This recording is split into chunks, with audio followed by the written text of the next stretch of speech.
Excellent. All right. Good morning, everyone. I am thrilled to welcome you to our second annual Summer Day Camp programming presentation.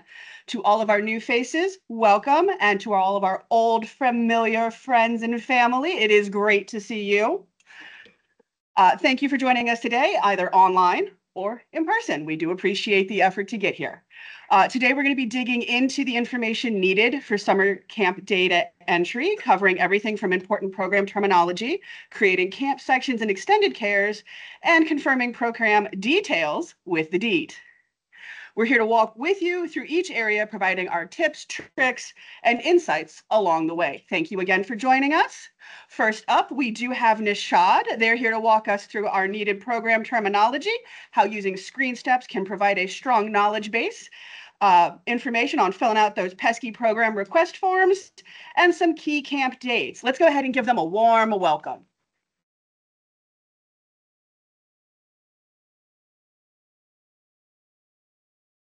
Hi, everybody. My name is Nishad. I am going to be showing you guys programming terminology, and there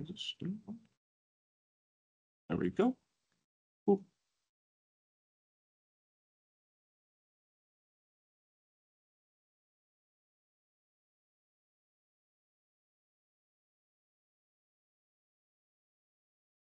Programming terminology and language. So, in this presentation, we will go over the language and process we use when creating activities for summer day camps, especially when the goal is having activities get posted in the Your Guide seasonal. So, as a tier 2, I often find myself assisting programmers by fielding their questions about programs. And at times, the questions can be a bit muddy because we're not using the best wording, and this can lead to frustration. So let's imagine for a moment. You're at the museum, and there's a new fossil that you've been itching to see, but its name eludes you. You tell the museum staff, the big dinosaur fossil with the spines. And they guide you to the Stegosaurus fossil that you've seen 100 times at this point. You're so excited to see this new discovery, only to your dismay, this isn't what you wanted to see. You wanted to see the Spinosaurus. So speaking with intent is one of the best ways to get your point across. If you need or mean something specific, you should use specific language. You don't need to sound like a lawyer making a wish to a genie, but you just need to be clear in your desires. And with that, I would like to welcome you guys, my campers, to our dinosaur camp.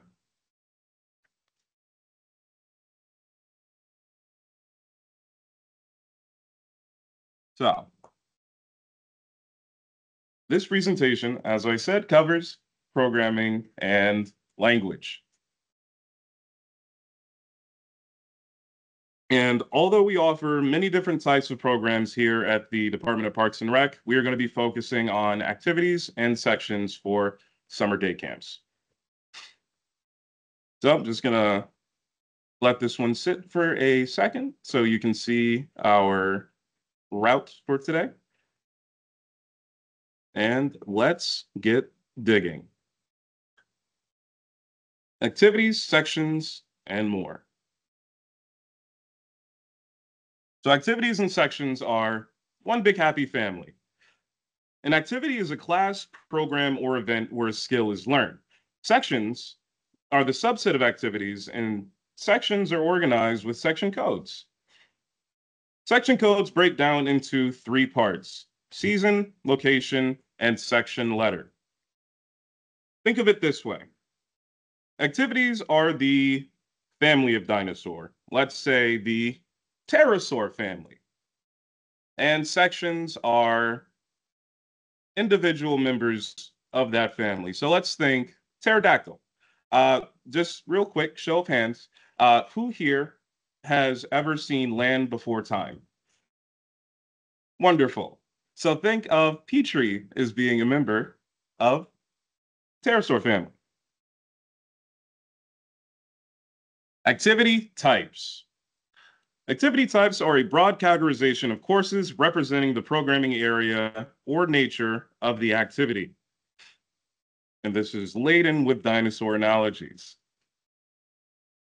Sports are hunting dinosaurs, like biking camp is an Allosaurus, lacrosse camp is a Carnotaurus, and arts and crafts are like scavenging dinosaurs. Like cosplay camp is a Compy, and art camp is a Dilophosaurus. That's the spitting dinosaur from Jurassic Park with the fins. Activity categories. These represent the participant's age group. So I'm going to work backward here, so bear with me. Think of activity categories as the different periods during the reign of the dinosaurs. We have the Triassic, which is represented by 3 teenagers, Jurassic, 2 children, and Cretaceous, 1 preschool. So the Tyrannosaurus rex and ceratopsids like the Triceratops existed during the late Cretaceous period, which is the last period of dinosaurs before the asteroid. So they would be the youngest. Would you have preschool dinosaurs in the same programs with teenage dinosaurs from the Triassic? Yeah, I didn't think so. On to our next stop, programming terms. So we have archiving, rollover, and cloning. Archiving or rollover allows you to move current activity section information from an active status to an archive status, which allows the creation of new identical sections in Parks Direct for future use. Cloning allows you to clone or transfer one activity section to another and charge appropriate fees in the process. Don't clone an archive section, or else you will clone the enrollments with it, and nobody will be able to sign up. If you want to update an archive section, there are 3 ways you can do this. If you're offering the same camp as last year, you should find those sections already rolled over, and you just need to update and activate. If you're offering a new camp at your facility, use the activity search to see if another facility has offered that in the past.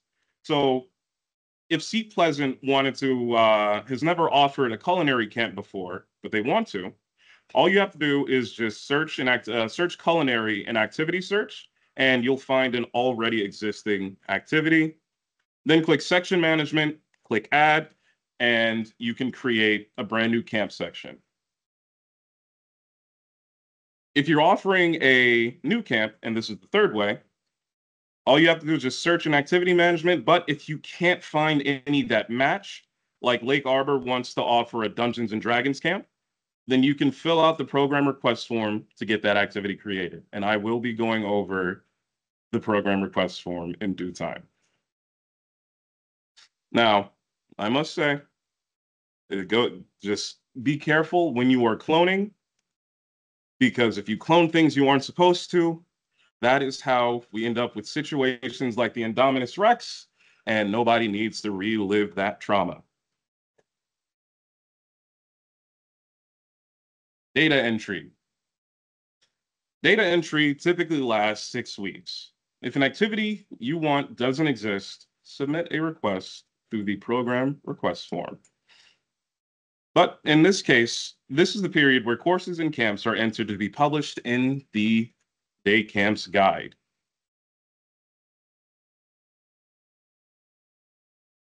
The data freeze is so the customer service help desk can check for any data discrepancies. The data freeze on average lasts for about 5 days. If you need any edits made to programs that are occurring the week of the freeze, please send an email to the customer service help desk, customerservice@pgparks.com. And when the freeze occurs, we check for fees, dates, descriptions, rules, all that need to be adjusted, and work with you, the programmers, to answer any questions if something looks amiss. Nature has a habit of placing some of her most attractive treasures in places where it is difficult to locate and obtain them. Dr. Dolittle said that. But when he said that, he was talking about precious gems, gold, diamonds, all that kind of stuff, dinosaur bones. What I'm going to be talking about next is a lot more accessible and a lot more valuable.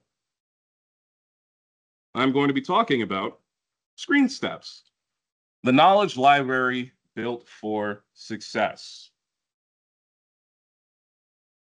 Oh, you may be asking yourself, what is ScreenSteps?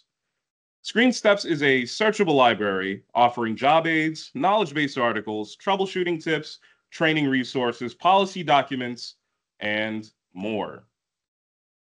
Now, how do you find ScreenSteps? There are 3 ways that you can get to ScreenSteps. You can go to the link,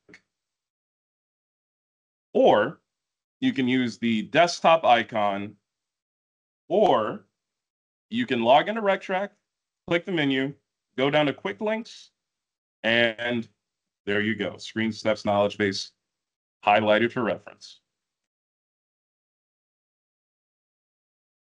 And moving on to the programming workflow. So there are 5 steps when it comes to data entry. First step, last season's camps are archived by help desk staff. Step 2, data entry opens.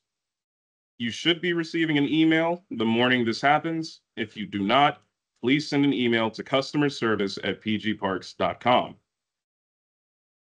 Step 3, programming divisions update archived camps, create any new sections, request activities, and when we correct any data entry issues that are identified by the DEET, and Michael will be going into the details of that shortly. Step 4, data entry closes. Parts Direct permissions, data entry permissions are turned off. You will not be able to edit any programs, anything, until the data freeze is thawed. So during this period, we run the DEET, we check for any errors, and we communicate with you to get anything fixed. And then we export the data for publication. After that, which is the thaw, Parts Direct permissions are restored, PACE designs and creates the brochure that is from the exported data that we did after we corrected everything from the DEET. And onto the program request form, your vehicle to new events and activities.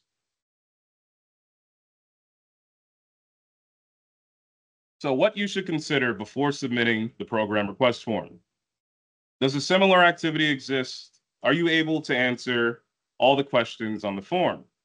And I must let you know, individual requests may take up to 7 business days to complete. Bulk requests will take longer. Individual submissions should be made at least 7 business days in advance of data entry closing. This allows us to do what we need to do, and the earlier, the better. So, to get to the program request form, there are 3 ways.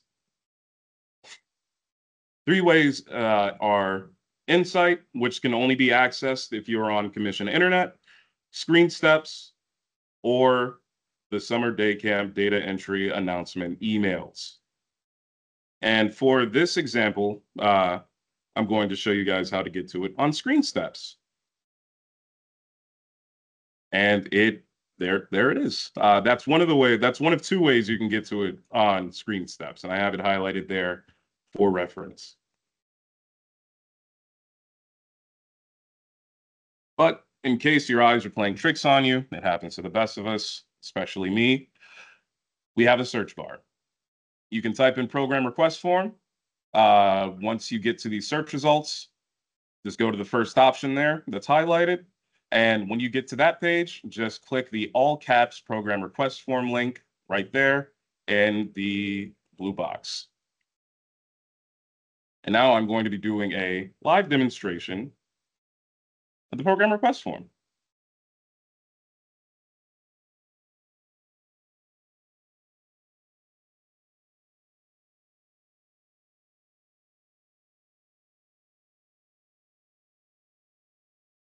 So as you can see here, this is what the program request form looks like. The first couple questions are all basic contact information: your name, your email address, your phone number, your work location, and your supervisor's name. Number 6. This is for the bulk request form. If you're submitting more than 2 events, you would click yes, and then it will provide you with a link to the bulk request form, which has every question that we're going to go over in one convenient setting. So there's multiple lines here that you can use to propose what you would like to request. And once you're done with that, you would save it, upload it, and then, submit it here, so you'd be done because you just did the entire form.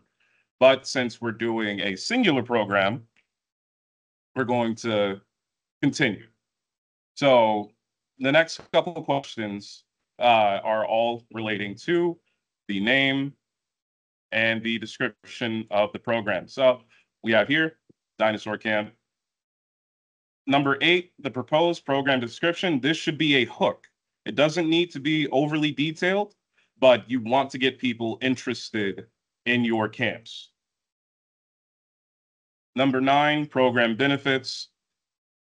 Number 10, program age range. I have here 7 to 17, so this would be a mixed ages program.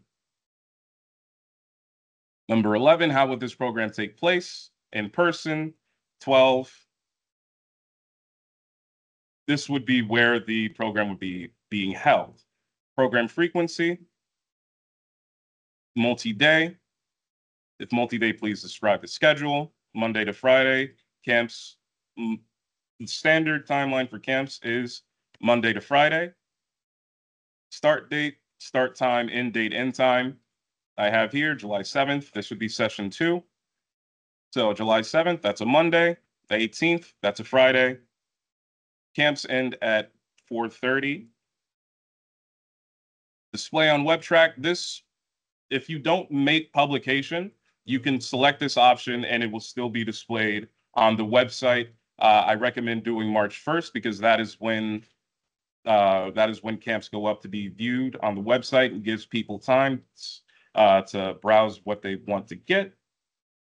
This date is 2 weeks before registration. So the WebTrack display start time, this is completely arbitrary for you. It is up to you. The WebTrack display end date, that is when you want to basically close online enrollments. Okay. And this can be, I would recommend putting it about at least 2 weeks out from your camp, just to make sure your enrollment is solid. Anybody who wants to withdraw can withdraw, and it gives other people plenty of time to sign up and find this program. Now, the cost center, this does not particularly pertain to day camps, because when you're doing the section, you're going to be inputting this. But if you're requesting a new activity, don't worry about it. Describe the fee structure. Quincy will be going over this in significantly more detail after me. But the fees for this would be a 2-week camp, and fees are predetermined. You cannot set your own fees for day camps. There's 1 week and 2 week. 26, I'm not even going to go over. 27, 28, the 27 is for the minimum threshold. If you don't have as many people as you want signed up for your camp, say, for example, if you only get 10 people and you set the minimum to 24, you can go ahead and just cancel that camp. It's fine. The max attendees is the maximum capacity that you have set. 29 is for reporting purposes. If you want to pull reports regarding the camps, just use the appropriate tag, and this can be done for any program at your facility. Number 30 is specifically for data collection, so things like T-shirt size, favorite dinosaur, that kind of thing. And numbers 31 and 32, this is more so for ticketed events. You can do this on the section while you're configuring it under email features. And when you're done, you would click submit. It would come to either me or Jalen. We get it sent over to Pace. Pace approves it, and then we build that section. We build the activity for you.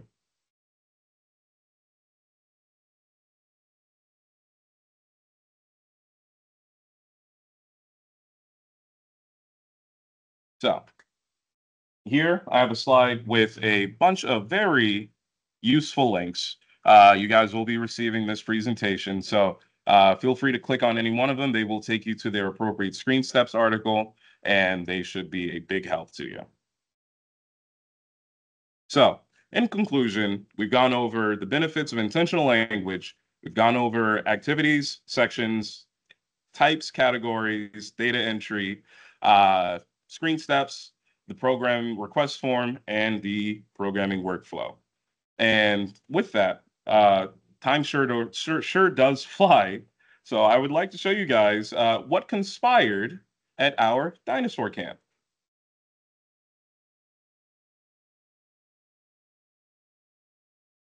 You can see our happy campers.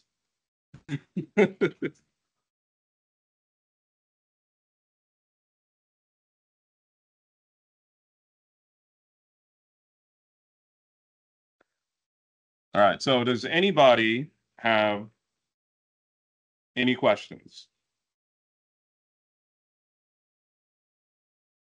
All good? All right, if anything comes up, we have our contact information right here, customer service at pgparks.com, and our phone number. Thank you.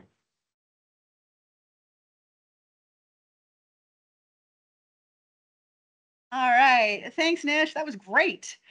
Next up, we have Quincy, who is going to walk us through how to build our summer camp sections and extended care sections using RecTrack and ensuring everything from the section to the fees and the extended cares are set up for your success. Please welcome Quincy.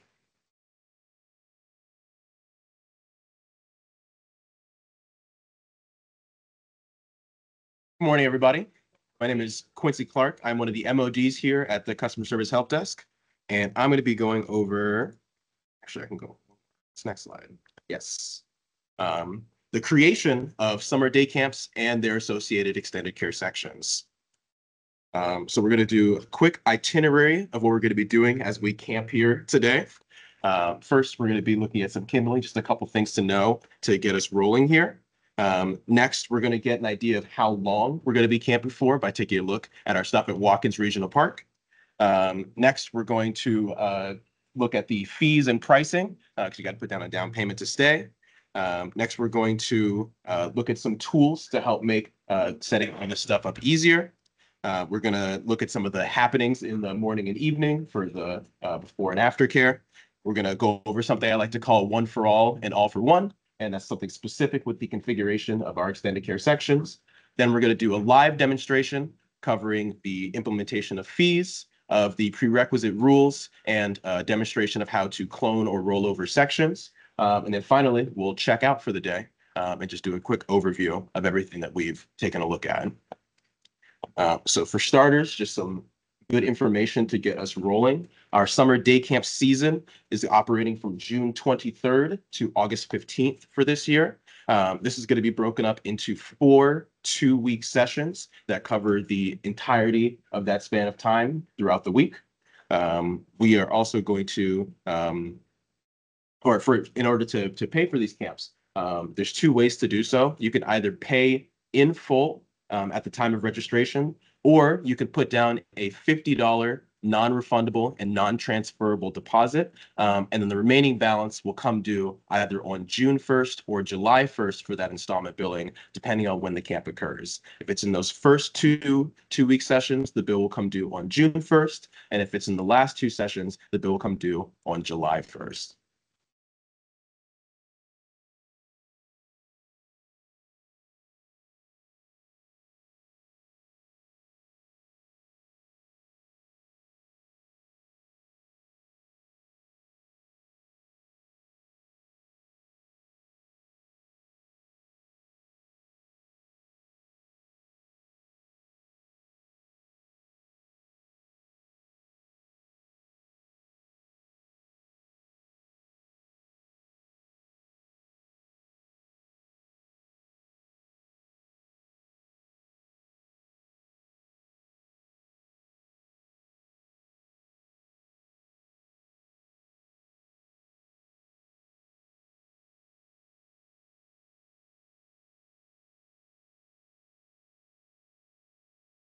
And then they're also mostly with the public school year. Now, looking at putting down a down payment for the campsite, we have the pricing listed here. This is not the updated pricing for this year, but it does give a general idea of the relationship between the prices, the brackets that are going to be available. These are not going to be automatically assigned to the camps. This is a manual process that you'll assign the pricing bracket for your camp as a programmer. You get to decide within the guidelines outlined by the department. And we would advise considering the resources that the camp requires, the prices at the facility historically, and consulting with your regional management for further guidance on what exact fee brackets to apply to your camps. But generally goes like explorers camps are going to be our most affordable camp. Specialty camps are going to run a little more because there's generally a higher cost associated with running those and the amenities involved therein. 1 week camps are going to have their prices slashed just because of the timing. And the preschool camps are going to be a little bit cheaper.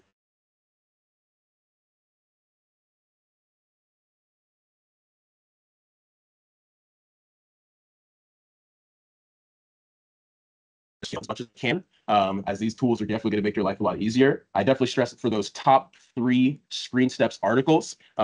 They are super duper useful when you're actually going through the programming process. And then a little bit of insight from a help desk staff member. We generally accumulate our knowledge over the course of phone calls. We do get trained at the start, but a lot of it's going to be kind of learning as we go. And when people ask us questions about how to like create programs from scratch, that's not something that we do super often. So a lot of the times we are actually going to be using these Screen Steps alongside you, either by pulling it up on BOMGAR on your end or reviewing that information while we refresh ourselves in order to make sure that we're best able to assist you with the most accurate information possible. So just know that if you're wondering if these are good, the help desk uses these to help you guys. So we definitely vouch for these. Now for the late evening and early morning activities, we of course have our extended care sections. Now explicitly, what is an extended care section? Extended care sections are activity sections linked to day camps, allowing parents to drop off their children earlier or pick them up later in the day. I have a couple of descriptors here. They're necessary because every camp section does require a set of extended care sections. I put that they're guaranteed because if a patron is registered for a day camp, there will always be a spot in the associated extended care section. Since they're linked together, you cannot sign up for an extended care section that's linked to a day camp without being in that day camp, and therefore there's always room for you in the extended care section. Still, for the purposes of preparing for the extended care, especially for therapeutic recreation or anything that may require some additional accommodations, we always encourage people to get registered for it as soon as possible. But at the same time, if people are worried about getting into an extended care section, you can tell them to be at ease. If there's technical difficulties, they're still trying to gather the funds for it, there should be a spot available for them as long as they're enrolled in the day camp section. Last descriptor I have is that they're flexible and that it's kind of like a Punnett square where you can have all the options or none of them. You can sign up for just the morning care, just the evening care, just the or both of them or neither of them, depending on your schedule and what you'd like out of the programs. The dates are listed there, the times are listed there for the extended care sections, the morning from 7 to 9, the evening from 4:30 to 6. And then we have some activity codes that work for the extended care sections when you're programming them. And they're specific to the age brackets that the extended care sections and their associated camps cover. And then one last thing to note from this page, you'll notice that there isn't an activity code for preschool care for the extended care, and that's because there is not extended care for the preschool care that just runs from 9 a.m. to 12. There aren't any associated extended care sections. Now we're going to go over something I like to call all for one and one for all. And this covers the methods through which we configure extended care sections depending on your facility. So all for one is a set of extended care sections for each camp, as opposed to one for all being one set of extended care sections applying to multiple camps and having multiple camps feed in to that singular extended care section. Now these descriptions are nice, but I think there's definitely a visual component that would be very helpful here. So this is what it looks like a little more charted out. For the all for one, the individual method of establishing this, you would have one camp, and then for each camp that you have an associated before and after care section with it. If your extended care sections are being housed in different rooms, it may be beneficial to arrange your extended care sections like this. And it will also allow you to run separate roster reports for the camp sections and the extended care sections. So the reporting information that you have with this method is a little more granular because you can run it for the section, you can run it for the morning care and the evening care. As opposed to this, you have the one for all method, the shared method, in which you have multiple day camps that all feed into the same before and after care sections. If your extended care sections are being housed in the same place, it may be beneficial to arrange your extended care sections like this. And then there also is a little bit of ease of setup as well, in that you're creating fewer before and after care sections relative to the number of camps that you have at your facility. Oh, please. This will be the same section time, right? Yes. Yes, exactly. So if you have the first 2 weeks from the 23rd to the 4th, you would have extended care sections that run for that time period as well, and then going throughout the season. And speaking of, we can actually get a little hands-on with this. We're going to do a live demonstration over on our demo version of RecTrack for how to actually put the fees onto your sections, how to do the prerequisite linking for the extended care sections to link those to day camp sections. And then we'll go over how to clone as well. So we'll get this switched over. And trust me, this is the fun part for us because we know RecTrack like the back of our hands, and we're always connecting to people on BOMGAR and trying to tutorialize things in this fashion. So we should be able to knock this out.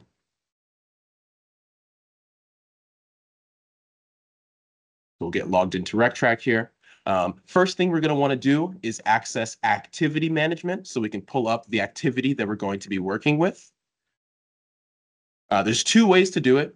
You can either type in activity from the sidebar menu and then locate activity management, or if you don't want to do a specific search, you can go down to the management suites, and then under activity management, you can select activity management. The help desk has access to activity section management directly, but you'll need to go through it like this, and then select your activity code, which I have. For our dinosaur camp, of course. So we'll go ahead and get this entered in. Of course, if you know the name of your camp, you can also enter that into the short description to pull it up. But I just happen to have the activity code on hand. If I turn off numlock, there we go. From here, you would select it and then enter section management to be able to make changes to sections relative to that activity code. And you can see that we have our dinosaur camp right here. So what we're going to do is we're going to set up the fee bracket for this particular section. So I'm going to be using the manual buttons to enter these things and make changes. You can also double click on this to enter it. But here we're just going to select it first and then hit change. This will bring us into the section where we can make relevant changes. We see this is actually happening at the PRA auditorium. So I'll be here soon. If we head over to the fees, this is where we're going to want to add the fees for the section. And there's two ways to link a set of fees to an activity section. This is super important. This link set button will give you two options: link set as template and link set as unchangeable. When you link something as template, it's basically saying that you're utilizing the set as a template, but you're able to make changes to the individual fees or the individual parameters surrounding those fees. In this case, that's not what we want, since we don't want to be able to make any changes to the fee set for the camp once we've established it. So in this case, we're going to select link set as unchangeable. There's also a good way to tell the difference between which one you've selected that I'll note once we get the fees implemented. But in this case, we'll go ahead and select this. We can type in day camp into the short description. And this will give us the set of fees that we can choose from. We can see that it shows us the 1 week fees first, and then the 2 week fees. In this case, since we're doing a section for the first 2 weeks of programming from the 23rd of June to the 4th of July, we'll go ahead and select the June fees for a 2 week camp. And it's not super important which one we select here, so I'll go ahead and select this one. Once you know what your pricing is supposed to be for your camps, then you'll be picking a specific one out of this list. But in this case, we'll select it, we'll hit create set link, and then it imports all of the fees simultaneously here. You can see that it has the proration for July 4th, which covers the first session of summer day camps. It's got the pay in full amount. It has the $50 initial down payment, and then the amount coming due on June 1st for the remaining amount. One good thing to note is that if you link set as template, it's going to show little pencils on the side here, a small edit icon. And if you link it as unchangeable, it's not going to provide you with the option to make any specific edits to any of these fees, which is what we want, since hopefully these have been configured correctly. But in that case, once you get all this imported in, you would just hit save. And then at that point, you have properly established the fees for this section. If you end up linking them as template, like Michael will go over a little later, it'll show up on your deed. Next, we are going to take a look at how to set an extended, or how to set a prerequisite for an extended care section. So first, we need to head back to activity management, since we have the activity code selected for the actual activity section. And this time, we're going to select the activity code for the extended care section. In this case, it is 162.107. Select our extended care activity, head into section management, or we'll close this first. Then open up a new section management. We'll just enter the section code for our extended care. You see, we've already got a before and after care in the system for the first 2 weeks. So we'll go ahead and hit change here so we can make changes to the extended care. And this time, instead of heading into the fees, we're going to head into the rules tab, since we're trying to establish a prerequisite rule that will prevent people who are not signed up for the right camp from signing up for this extended care.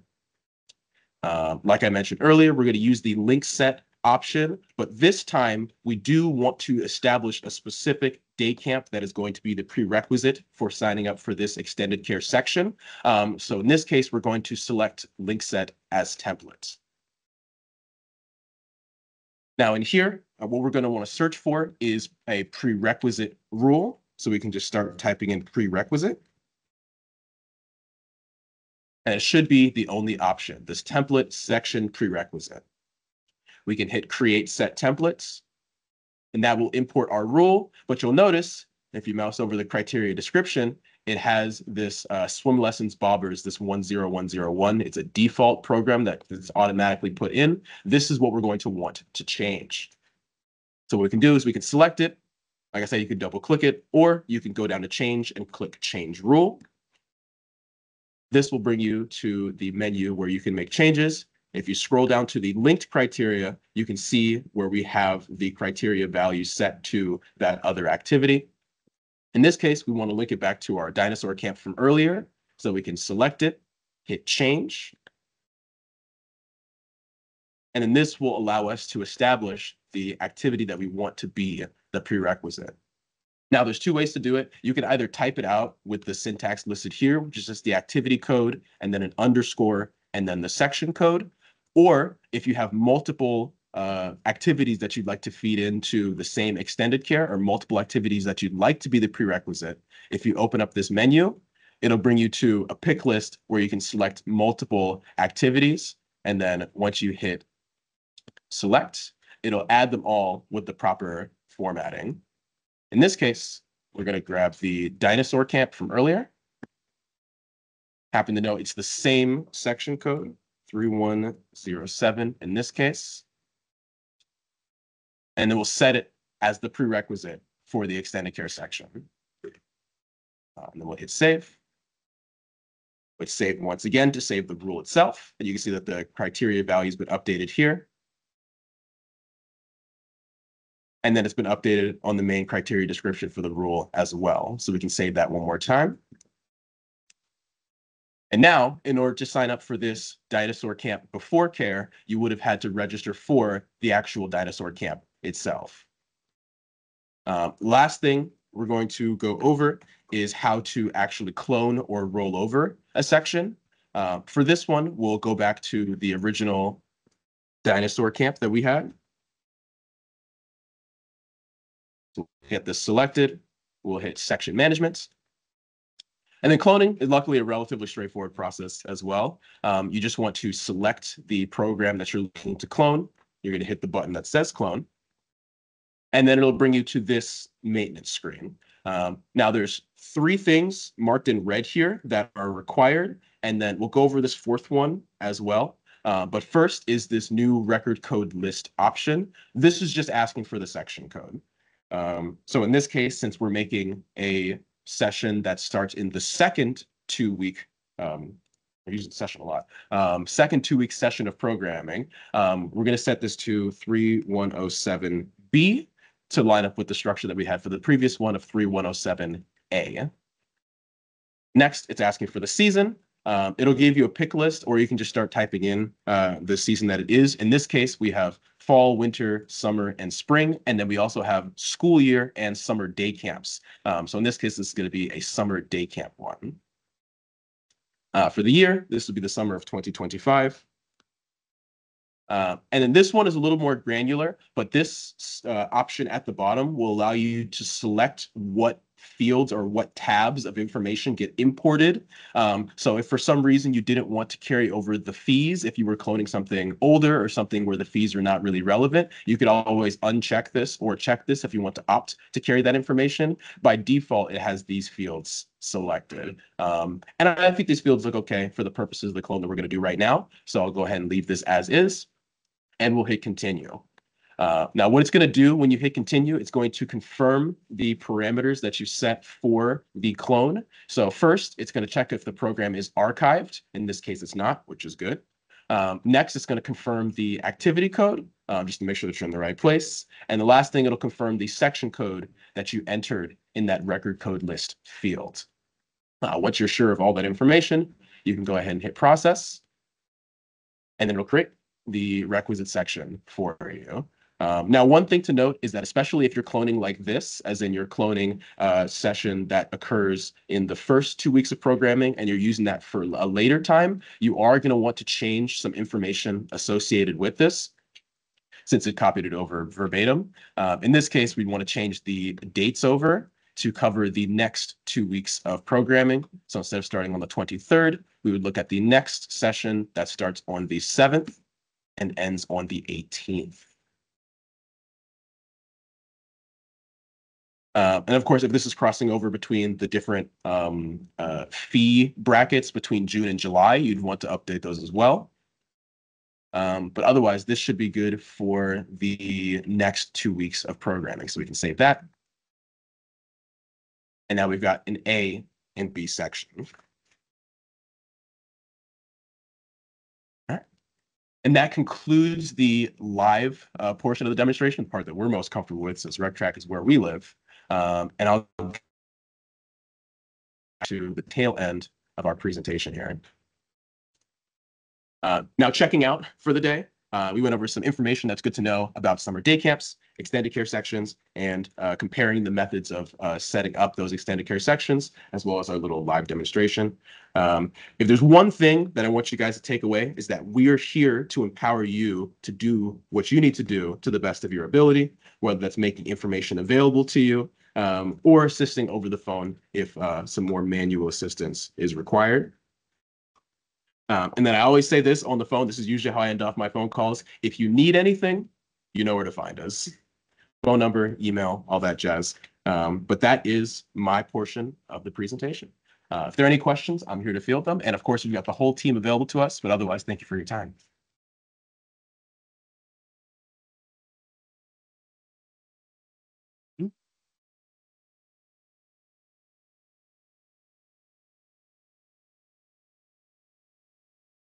So they do roll over, but they may not be accurate. Actually, one good thing to note when it comes to the sets of fees is that they all kind of act when you have a set of fees that's linked as unchangeable, they all act in tandem. So if let's say this was not the right fee set, like this was a fee set from last year that we're either not utilizing or is not relevant to the camp, if you select one of these fees and then hit, if I can scroll for it, and then hit delete, it'll actually delete the entire fee set. It gives you a message that says this is part of a set. When you remove this fee, all fees linked to this item will be removed, and then it should clear all of them. But yeah, I would say just take a look at the way that the fees are configured on the section that you're cloning or on the section that you end up cloning. And if those are correct, you can leave them there. If they're not, you can just delete the whole set and then link from the current set of fees available. Yes.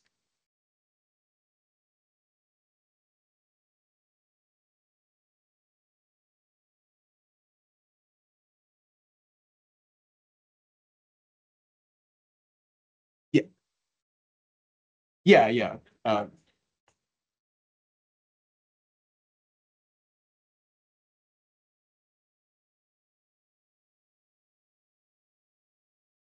Mhm.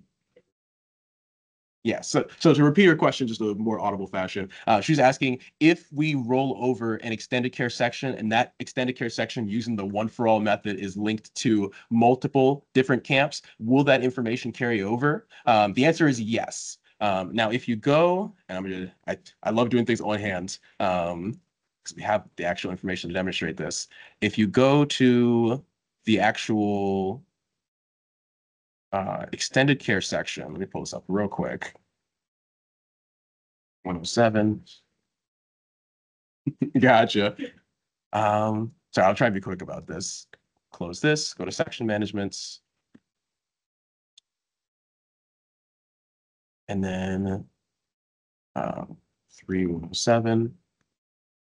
When you're cloning these, it does give you the option to not carry over the rules if you didn't want that information to carry over. But by default, this will be checked off and it will carry over the fees, the rules, and then everything else that's listed there. So that'll include the prerequisites associated with it. And then I saw you had a hand. We'll bounce back and forth, so you can go ahead. Okay.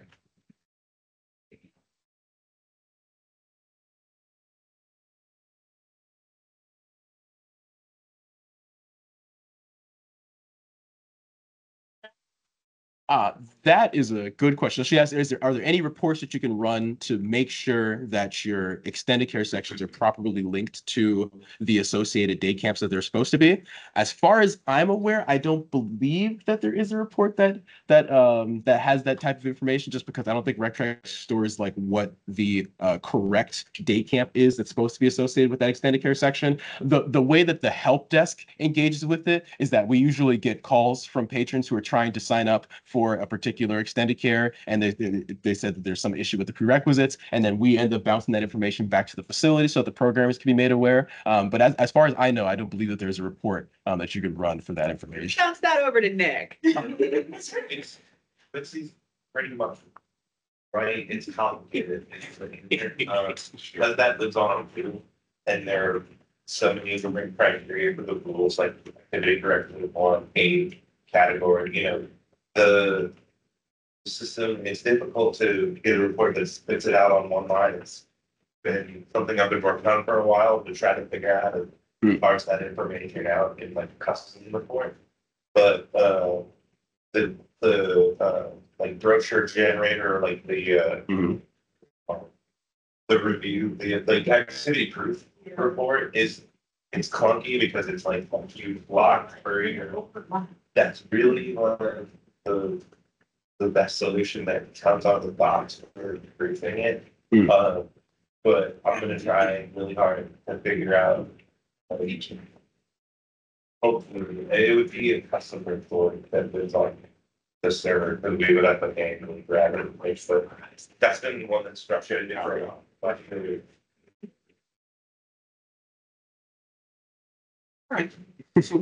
So what Nick was saying is, it's there's a lot of information that that'd be pretty difficult to gather.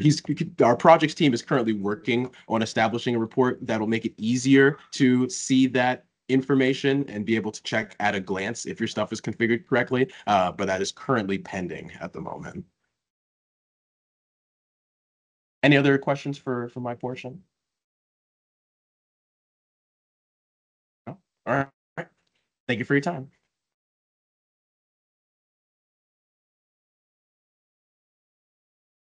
Thank you very much for that, Quincy. Thank you all for the questions. It's always good to have that level of engagement. We do appreciate it. Coming up next, we do have Michael. He's going to be covering the essential details on what data to check and what reports to run to ensure that, everything is good to go and where it needs to be. Let's give Michael a warm welcome and round of applause.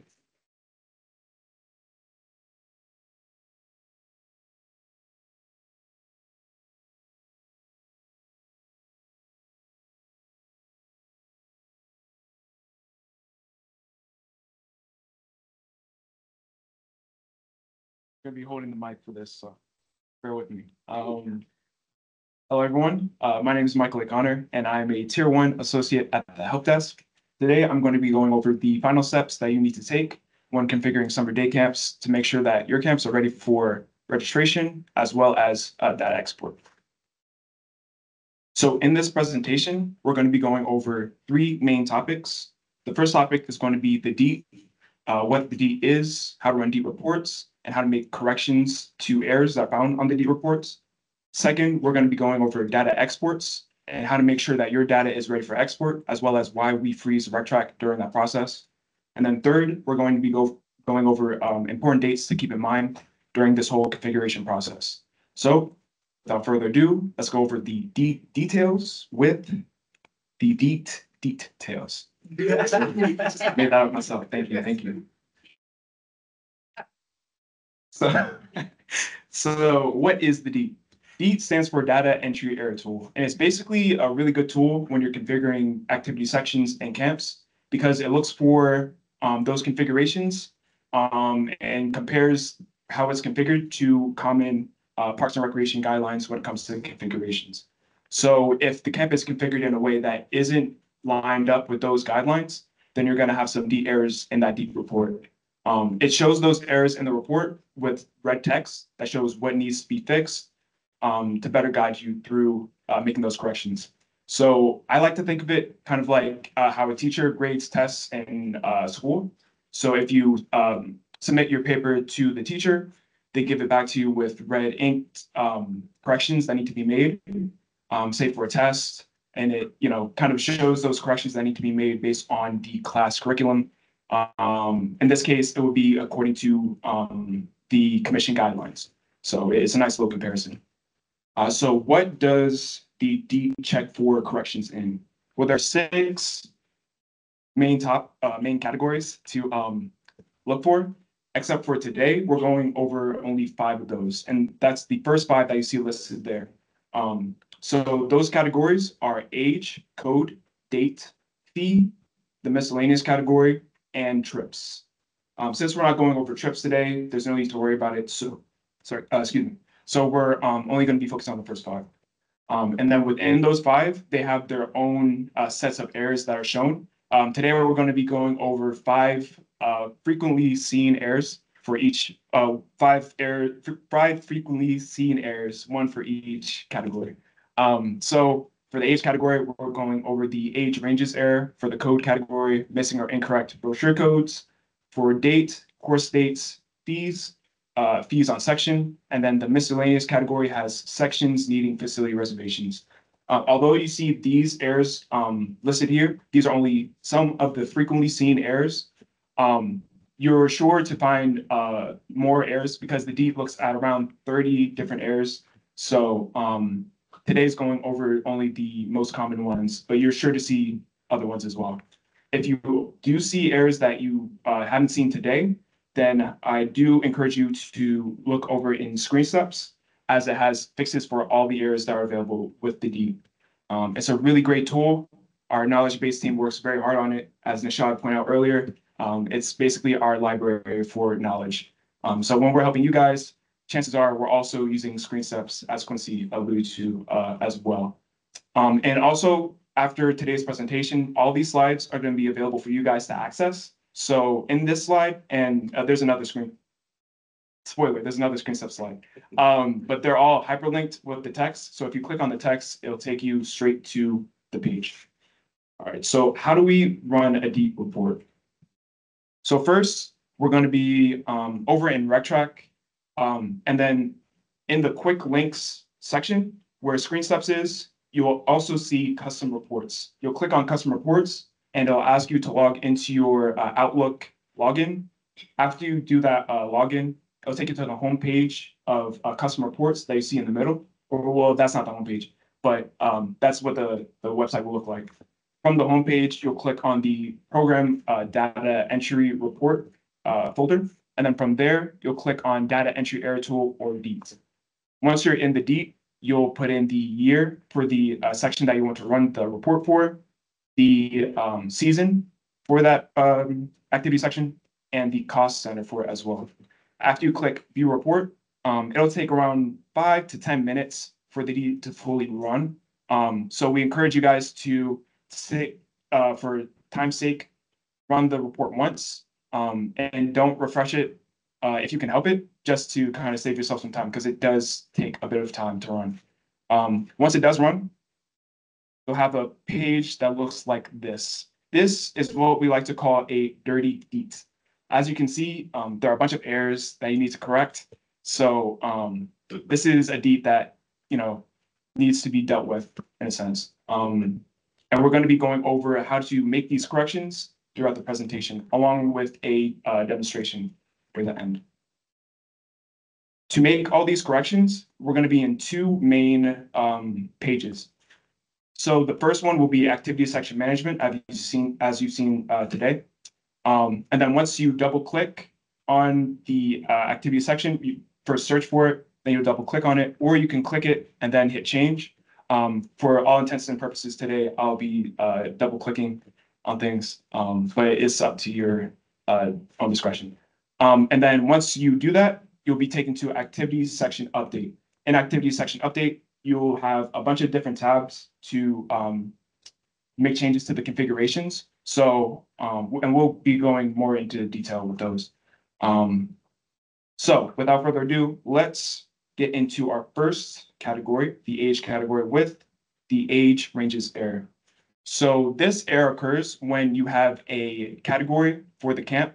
You have a camp that has a configured category. And as Nish pointed out earlier, the categories have a set age range assigned to them. So you have a category, but you also have an age rule that doesn't have the ages that fit within that category. So for this example, we have a 2 category, which is a children's camp. However, the configured ages are 6 to 14.99 years old. As you can see with the DEET as well, it shows you what ages fit within those categories. And for children, we see that the age range is 6 to 12.99 years old. Since that's not the age range that we have for this camp, we're going to have that DEET error. So how do you make corrections to this error? First, you want to go to Activity Section Update and go to the Rules tab. Under the Rules tab, you'll see the age range rule. You'll double click that, and that will take you to the second screen that you see up here on the slide. And then you'll go down to the linked criteria box and select the age again. Double click it, and then it'll pop up this menu that you see right here. In this window, you'll want to basically make the changes that you need to do. So in this example, I changed the end date, or sorry, the end age from 14.99 to 12.99. And then once you make the change, you can go ahead and hit save, and you'll be good to go. You shouldn't see the error anymore. A couple of things to note. When you make the age range for your camps, you want to make sure that you put 0.99 as the end age, just so it encapsulates everyone that is within that final age. So in this example, it'll encapsulate all children that are age 12 and 1 month to ages 12 and 11 months and 29 days. So it brings everyone into the camp that should be in it. Also, you want to set the aging date option to item end date, because that's just how all camps are supposed to be configured. And then activity sections are item begin date. So regular activities, begin date for the most part, and camp activities, item end date. So what if it is the case that you have a age range that you do want for the camp, but it is giving this D error? Like, so let's say we do want a camp that's ages 6 to 14.99 years old. But in this case, we got an error for it. What do we need to do in that sort of situation? Well, this is where a bit of confusion comes up, because on one hand, you're telling the system that you want this age range, but on the other hand, the D's telling you that you can't really have this age range. So in this sort of situation, the activity just needs a little bit of tweaking. And there are a few ways to make those corrections.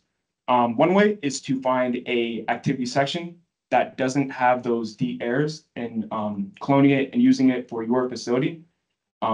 Just using all those configurations and just making sure it aligns with your needs. So for example, with this, we had a camp that was 6 to 12.99. However, it had the children category. So we will want to find a section that has, or an activity that has that same camp, but with the mixed ages category to encapsulate the ages that we want for the camp. So that's one solution. You can find another activity and clone it. The next solution, you can also submit a program request form, as Nishad pointed out earlier. It'll get sent to us, and we can create that section for you, or the activity for you, if it's not in the system already. The third solution, you could just call us, contact us, email us. We can help out with that configuration. However, we're most likely to point you in the direction of the prior two steps. But we'll be happy to help you guys out with those if needed. So moving on, we have the missing or incorrect brochure code error. This is a pretty important error to correct, because we have brochure codes that have a PACE approved description assigned to those codes. And so we want to make sure that the correct activity has the correct brochure code. Are you raising your hand in the, oh, sorry, okay. So to make corrections to this error, we want to go over to the comments tab and look for the brochure code box. In that brochure code box, we'll basically just want to make sure that the activity code that is configured for the camp is in that box. So for this, and also the kind of describes what needs to be done as well. So for this, we have an activity that's set to 16204, but the brochure code is 16202. Obviously, there is a misalignment there, so we just want to make sure that the activity code at the top of the page aligns with the brochure code in that box. Once we do that, we'll have the correct description assigned to that activity, and we're all good to go. It's an important detail to make sure that you configure correctly, but it's also an easy fix, so that's good as well. Next, we have the course dates error. So this occurs when we have a configured season for the activity section or for the camp, but the configured dates don't align with that season. So in this example, we have a summer day camp that is set to take place in September. Obviously, September is a fall date, So we want to make changes to that to reflect the summer dates or the summer months. So to make corrections to this, it's in the core tab that we start in when we come to activity section update. We'll want to change the months from, well, for this, I changed the months from September to July, since that's where I wanted my, or when I wanted my camp to occur. And then once we make those changes, we're all good to go and ready to take on the next error, which is the fees on section error. So as Quincy pointed out earlier, when you add a link or a template that's set to unchangeable, you'll have set fees that have the link to tag of set. When you see fees that don't have that that tag next to it, like for this example, we have the section link to tags instead of set. We look for those fees that don't have set, and we basically delete them. So we have two fees that don't have that tag next to them. So we'll click on them and hit delete at the bottom of the screen. And we'll do that for each fee that's assigned. The DEET also tells you how many fees are supposed to be deleted. So that's also a nice guide. If you see two fees that have section next to them, but there's also, and there's also two fees that need to be deleted. For this, you would just want to delete those two section fees as they're not part of the unchangeable set that was assigned to the camp. All right. And then finally, we have the miscellaneous category with sections needing facility reservations. This is also an easy fix. If you go to activity section management, if you back out of activity section update, go back to activity section management and select the activity section or the camp. You'll want to click more at the bottom of the screen and then hit reserve a facility. Once you click that, you'll go to the system reservation box. It'll be a pop-up that shows up for you. You'll select the process option. In this case, it's test mode. It's usually, if there's no facility reservation made, it's going to default to test mode. You'll want to change test mode to process that facility reservation. This is an important step because it ensures that no other activities or camps can take place at the same time as your camp. So this is usually done as the last step when making these camps. And it's definitely an important step to take. So as you can see, this is what it'll look like. You'll hit process at the top of the screen and then process at the bottom to process that reservation. After you hit process, it'll ask you if you want to see the facility reservation report or activity reservation report. I have to look at the exact wording for it, but it'll just ask you if you want to print it out, view it on the screen, or email it to yourself. Whatever you need to do, feel free to do it. It's on a case-by-case kind of basis, so whatever you need. All right, so with all of that being shared, let's go into a live demonstration to kind of solidify this knowledge in our minds.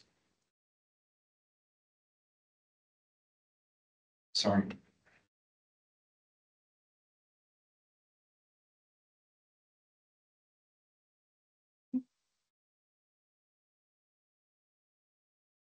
Oh, Alt.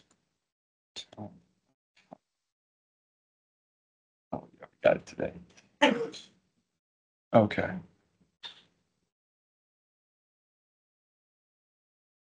All right, so first we're going to want to go to activity management here and search for the activity. Oh, actually, so in this example, we first ran the DEET report and we have the issues that we need to correct here. So as you can see, we have the core states error, missing or incorrect brochure code error, age ranges, and all the errors that we basically went over. So we're going to be correcting the issues that we looked at in real time right now. So let's search for the activity 16204. Search, okay, and then we find the art camp, art explorers.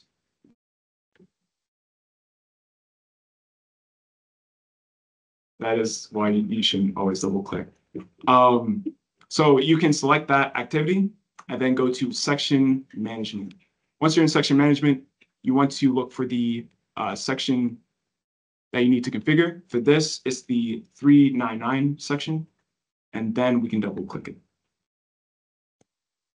So this will take us to activity section update, where most of our configurations need to be corrected. So let's go back to the DEET and kind of go back and forth to make those corrections. So first we have the course dates error. So for this, we'll say in the core tab,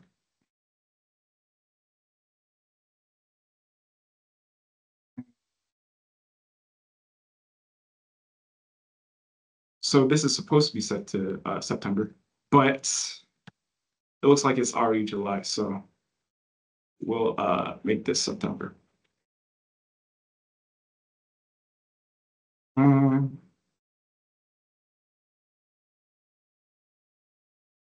Okay. Oh no, we have error in the DEET that's telling us that it's a fall date. So for this, again, to reiterate, make it a summer date. I already know that I want my camp to occur on July 7th. And go for about a week. So you can make that change in here. You also want to make sure that you look out for the year that is configured as well, because you can get that that error if the wrong year is in there, is configured to in the age range, or not age range, the course date range. And the DEET will look at the year box right here to make sure that the year here matches up with the years in the course range. So once you make that correction, you can move on to the next error, which is the missing or incorrect brochure code.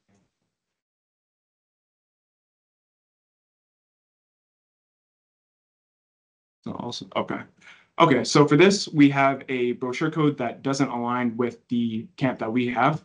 One good indicator of the error is to hover over the code itself, and it gives you a description of each camp or each activity with that brochure code. For this, we can obviously see that the description listed here doesn't align with the art camp that we're configuring. So we'll want to change that, and then it'll pull up a list of different camps and activities that have their own brochure codes, but we want to make sure that we have the Art Camp Art Explorers brochure code. All right, and then just want to make sure the numbers line up at the top and at the bottom. All right, so we're good to go on that. Next, the age ranges error.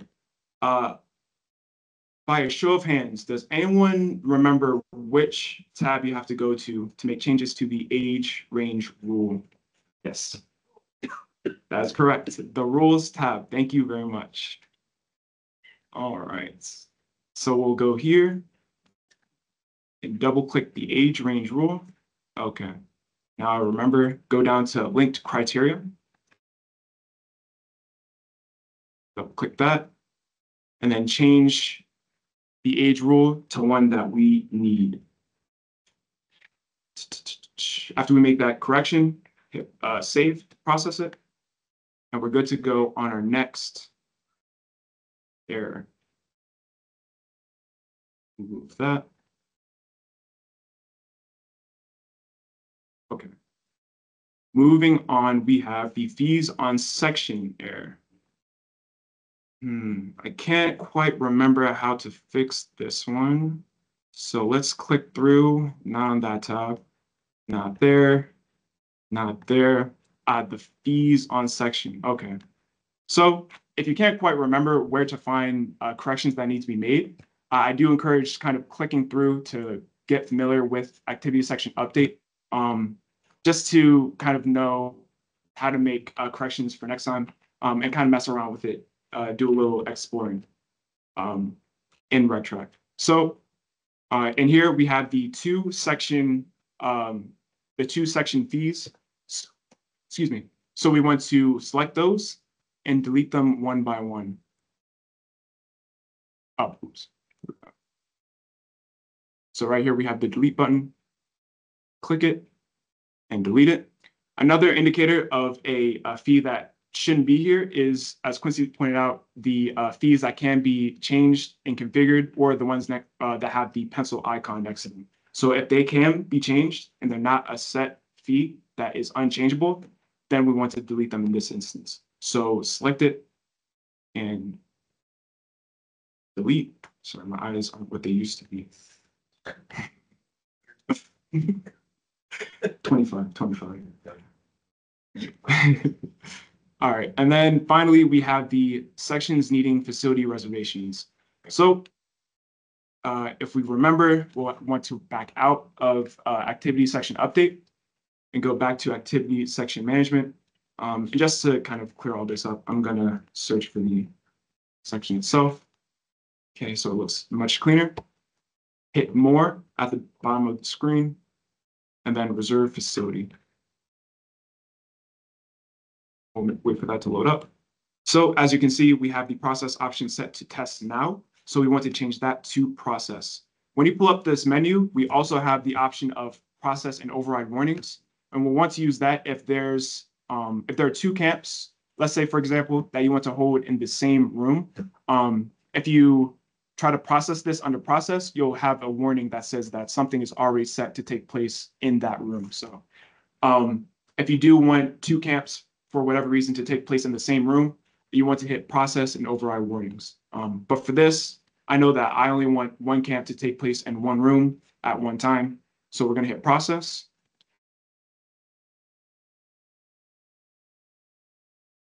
A little bit. All right, don't really need to preview it, but if you want to, you can preview it again, print it or email it, and then hit process. Can't see what it says. I'm assuming that said it was good. So, That's the process internally. you said good? Okay, cool. Again, these old eyes. So yeah, after we make all those changes, we want to run the DEET report again to make sure that everything is good. And you'll have something like this. This is what we like to call a clean DEET. This is very pristine, no errors, no red, and it's good to go.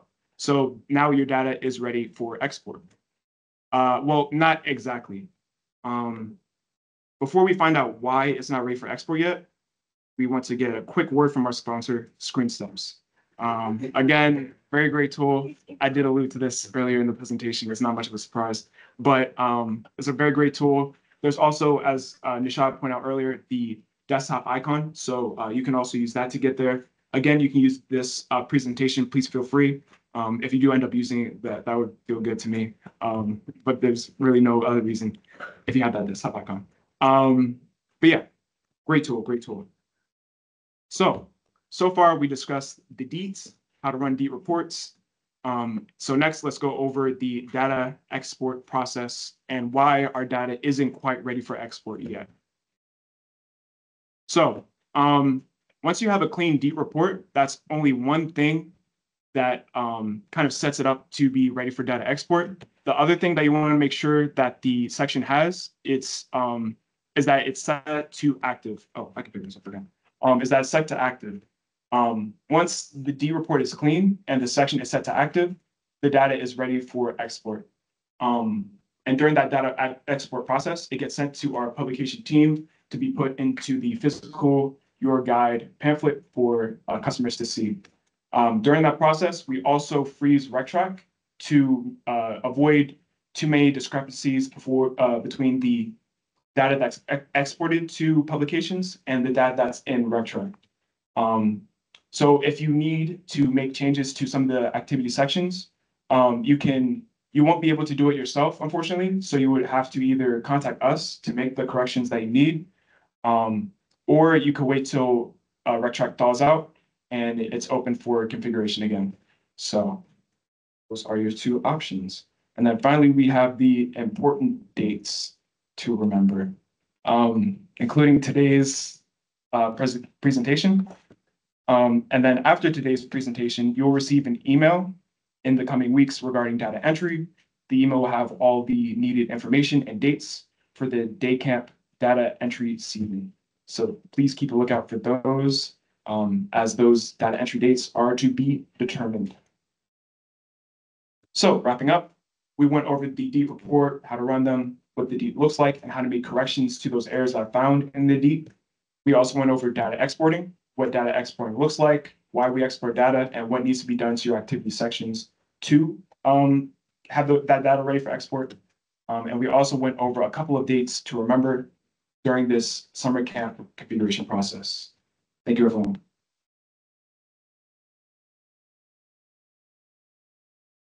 Oh, any questions? Few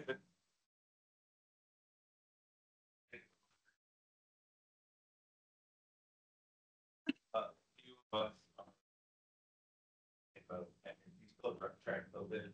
I just wanted to say that on a web browser, it control plus or Zoom and actually to, well, so if you can say that to the group. Yeah, say that to the screen. Oh, yes. So the question that was given to us was, it wasn't quite a question, it was more guidance. So if you have old eyes like me at the veteran age of 25, then you can also use the Control Plus commands on your keyboard to hold Control and then tap plus to kind of zoom in to retract more, as you can see, and then minus to zoom out.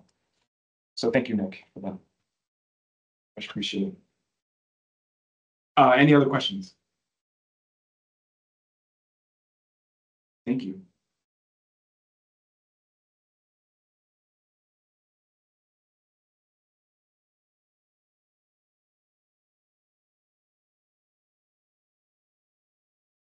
All right. Thank you. And thank you all for coming. That does wrap up our training session. A huge thanks to Nishad, Quincy, and Michael, as well as our moderators, Ted and Nick. Since we're talking any questions, I'm going to open the floor up real quick for any general questions. Anything still floating around? Anybody have anything? Anybody from the field virtually? No? All right. Few quick points. It was brought to my attention in the middle of this, and a shout out to our friend Patty Homan from Public Affairs and Community Engagement. We actually do the web display for summer day camp programming on February 1st, not March 1st. That was ours, but Pace caught us. We love it. And just remember that we will turn that all on the same day we turn on all of our spring programming. Very busy month. And then just a reminder, I know Michael hit on it in his slide when we were talking about things that made you ready for export. Definitely want to make sure those sections are active, but you also want to make sure it is not set to display on web. We will turn that on. We do a whole bulk change for that on February 1st to make sure that our community can see that. But if they see it before then, they may call the facility. They're definitely going to call us and they're going to go, I can see this, but I can't sign up. So just a quick hit to remember, do not display on web. Definitely make it active, because if it's inactive, we won't know to export it. Got to be active. Following up on those helpful housekeeping hints, any questions generated at this time? All right. Well, then, thanks again to everybody for being here and being here. Our next town hall, for those who like to do these things with us, is looking to be about Wednesday, March 5th, 2025. We do hope to see you all there. And here's to an awesome summer camp data entry season. And again, you have any questions, customer service at pgparks.com. And if you are not getting emails from Parks Direct managers at pgparks.com, email us. You got staff that's not getting it, email us. We'll get them added. Y'all have a great one. Thank you all again.